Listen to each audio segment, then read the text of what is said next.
Okay, next is standard 5.04, okay, regarding media presentation. So standard 5.04 in the APA Code of Conduct stated that when we provide public advice or public comment, okay, via print such as newspaper, internet or other electronic transmission, so psychologists must take precautions to ensure that the statement are based on their professional knowledge, okay, are based on their training or based on their experience in accord with appropriate psychological literature and practice. Okay, if we make this kind of statement, we should also need to make sure that the statements are otherwise consistent with this ethics code of conduct. And third, when we make public statements, okay, we must make sure that do not indicate that a professional relationship has been established with the audience, with the recipient regarding the therapy or treatment. So this standard 5.04 should be also read together with standard 2.04. Okay, if you recall, basis for scientific and professional judgment. So these standards basically focus on when psychologists give advice or give comments to the public, okay, through media, regardless whether it's traditional media such as newspaper, journals, or magazine, etc., or websites, social media and videos. So psychologists must be careful and must be professional in their conduct and must be ethical. So public advice is basically it's not the same as individual therapy. Okay, it's not the same as personal psychological service. Okay, because it's going to engage or involve wider audience. So in this case, if we are required or asked or requested to give opinion on certain psychological matters, okay, in this case related to organizational psychology or personal psychology or well-being and etc. So what we must do, one, we must use professional knowledge only. So our statements, our advice, our opinion must be based on proper training, must be based on our legitimate professional experience, and must be based on scientific evidence. So psychologists should not speak outside of their area of expertise or share personal opinions as a professional facts. Okay, so there are two issues here. Okay, sometimes you might be a professor in psychology, but you are not a professor in communication. Okay, although you learn some form of psychology of communication, so you are not an expert in that area. So you must make sure that when you are requested to give opinion, you need to inform them if it's not in your field, so that is out of your area of expertise.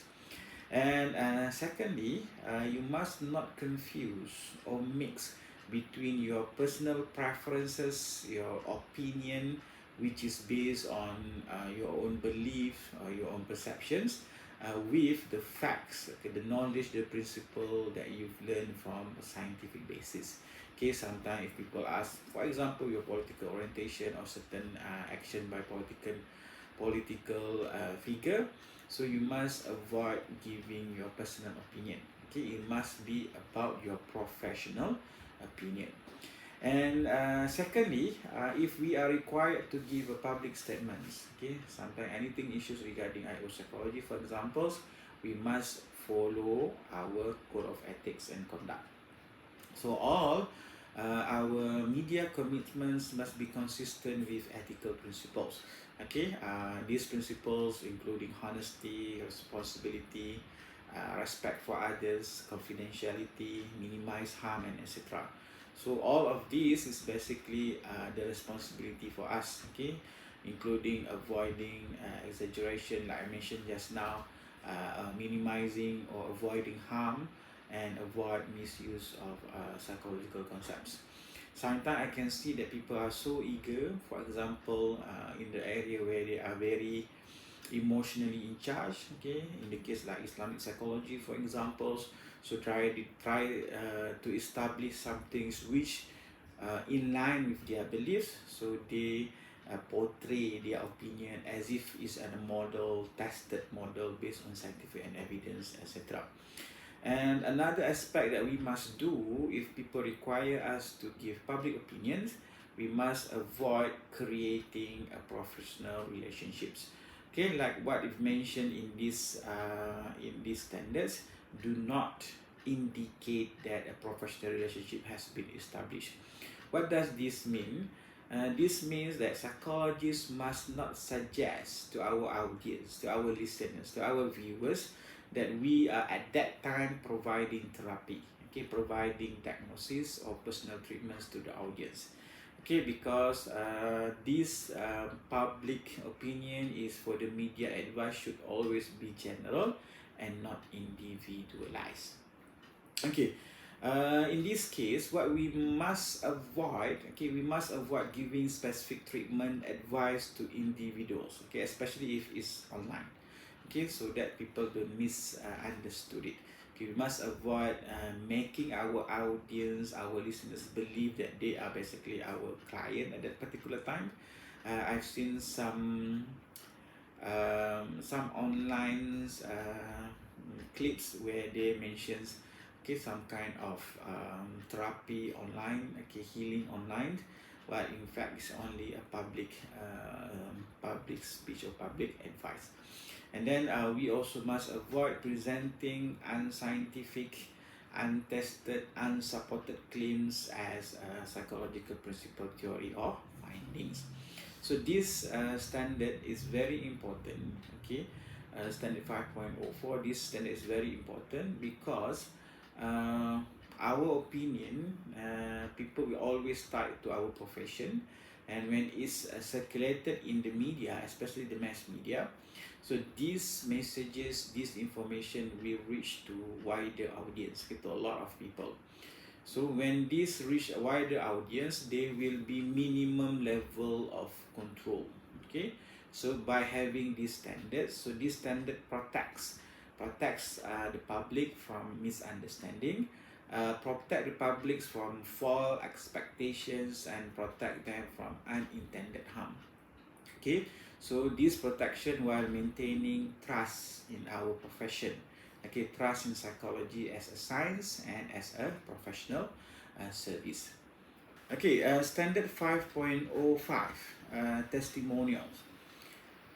So this standard 5.05, our code of conduct highlighted that we do not solicit a testimonial, okay, from current therapy clients or patient or other person who, because of their particular circumstances, are vulnerable to undue influence. Okay, this is about testimonials. So sometimes in this era, people, before they decide to subscribe, okay, to our service, okay, to our products, to our intervention, for example, so they like to listen to our previous client. Okay, even if you search for restaurant nowadays, you look for reviews. Okay, if you do your online shopping, you also look for reviews. So these kinds of reviews or testimonials is very important. So in this case, these standards stated that we must not ask for testimonials, okay, especially from people, okay, from our client who are currently receiving therapy, who are not yet completed their treatment, okay, or from others who may be easily pressured or influenced. Okay, in this case, our current client should not obliged, okay, to give testimonial, okay, to give reviews about our service.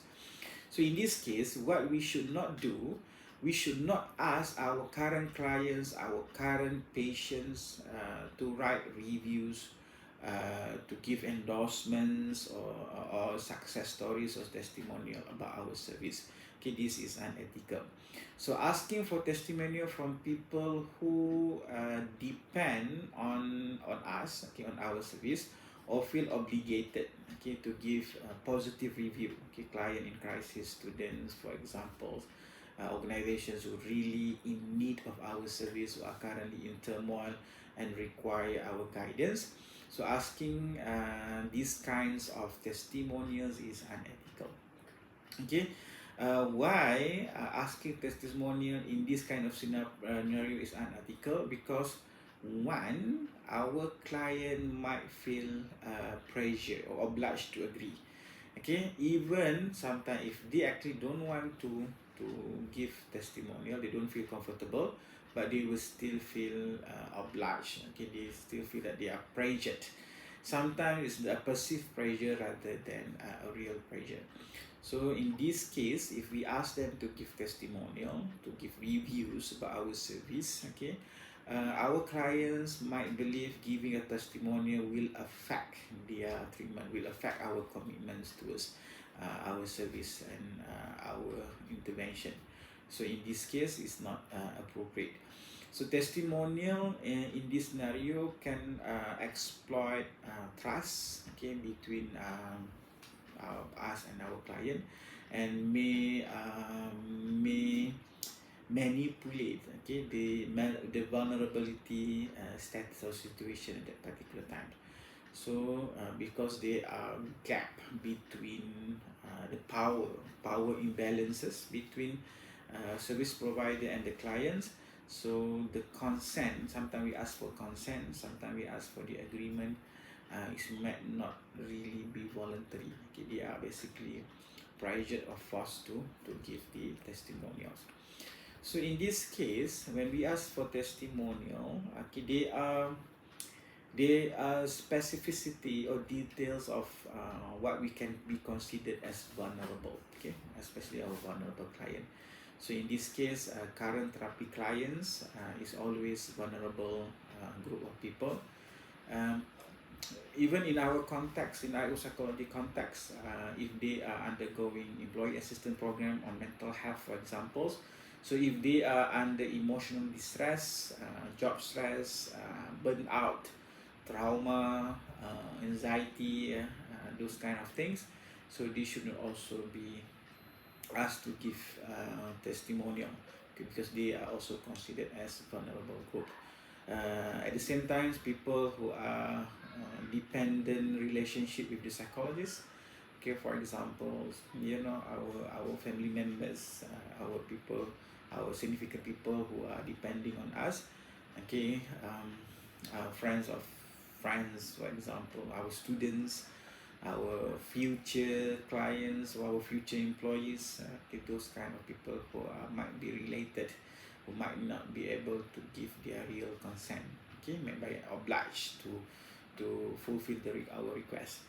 So even if we does not really intend harm to them, the situation can still be unethical, okay, because they may not feel comfortable to reject our request or to deny our request. So this standard about asking for testimonial review is pertinent, is important for us, because this rule protects our client from undue influence. Okay, it preserves professional boundaries, and then it's at the same time it maintains our ethical integrity in psychological practice. Okay, sometimes the review, the testimony that they give is basically not what the real feeling about our service, or rather they just want to get rid of it, okay, so that we no longer disturb them to keep on giving testimonials. Okay, the last substandard under standard 5, which is advertisement and other public statements, is in-person solicitation. So this substandard 5.06 stated that psychologists do not engage directly or indirectly through agents in uninvited in-person solicitation of business from actual or potential therapy clients or patient or other persons who, because of their particular circumstances, are vulnerable to undue influence. However, this prohibition does not preclude one, we attempting to implement appropriate collateral contacts for the purpose of benefiting an already engaged therapy client or patient, or providing disaster or community outreach services. So what does this standards 5.06 means? It means that we psychologists must not approach people face to face or to promote or to sell our services when those people are our clients or potential clients or vulnerable individuals. Okay, sometimes we already anticipate that they are in need, they are in problems, so we approach them to offer the service. So in this kind of scenario, uninvited in-person promotion can pressure people unfairly. So these particular standards focus on more of individual therapy or individual clients. Okay, for the IO Psychology as a consultant, as an organization. So in this case, we still approach or still promote in a way that we create some kind of seminar or workshops, or we create a package module for potential client, and we send to HR departments or CEO or COO. Okay, in this case, is still permissible. Okay, what the spirit of this standard 5.06 is to basically prevent manipulations of vulnerable entity. So in this case, if promoting through this program by doing a proactive communication with a company, okay, potential client organizations, so it's not applicable in this scenario. This scenario is more of individuals distress who might be obliged to accept while they are basically in a very pressured situation or environment. So in this case, what psychologists must not do is personally approach people who are clients, who are maybe potential client, and ask them to become clients. Okay, sometimes they are client of others, so it's not appropriate. So the professional relationship that we want to establish should only be one way, where the clients approach us, or by referral of doctors or referral of other professionals. So in this case, we should not also send someone, okay, our representative, to approach these people, okay, or maybe agent, or maybe even our assistant, to basically poach or court them to become our clients. Usually people who are vulnerable, okay, we should not be targeted, okay, especially if they are emotionally distressed, okay, in trauma, okay, in grievance, or dependent, or in any kind of crisis. So this kind of action, where we courting, when we solicitation, we solicit this kind of people, such actions may create undue influence, where actually these people feel unable to say no. Okay, so in this scenario, the standards specify that people who are considered vulnerable are people who are current or potential therapy clients. Okay, that's why I mentioned that it's more of individuals. Individuals who are experiencing emotional stress or emotional distress, or is particularly in crisis because of personal or family reason. People who depend on the psychologist or lack of equal power. Okay, these are the people which be considered as a vulnerable group. So in this case, there are two exceptions stated in the standard. So we can still proactively approach people, okay, but it's for two main reasons. One is basically a collateral context for current clients. Okay, say for example that we are giving therapy to a person, okay, who are basically having a spouse, and we basically anticipate that we also need to engage them. Okay, maybe the problem is not only one side, it's two sides, both husband and wife. So we may have to do the initial contacts. So contacting family members, doctors or school or co-workers or boss, to help an existing client with a proper consent from our client. Okay, another second reason which preclude or exempt us from which allow us to contact people here is because of disaster or community outreach services, okay, voluntary or community service. So offering psychological help during emergencies, during disaster, or during community crisis. So this will allow us to contact them. Okay, I remember one time the case of when the aeroplane was bombed. I think we contacted, I think the part of volunteers for Mercy Malaysia, we contacted the family members, but not to ask them to be our client, but basically offering help. So the main goal is basically offering help, but not to recruit them as our client. So these are the only two exceptions that allow us to contact individuals who are under distress without waiting for them to approach us.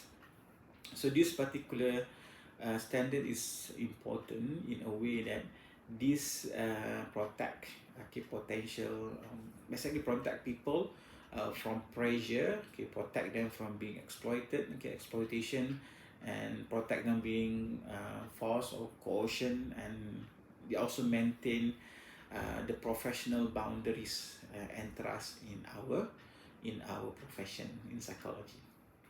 Okay, so that is the last substandard under standard 5, advertising and other public statements.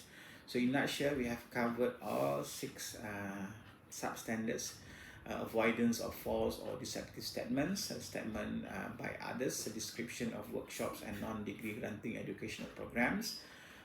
We talk about media presentation, we talk about testimonials, okay, asking for testimonial, and just now we talk about in-person solicitation. With that, thank you very much for watching until this part. See you again in the next video.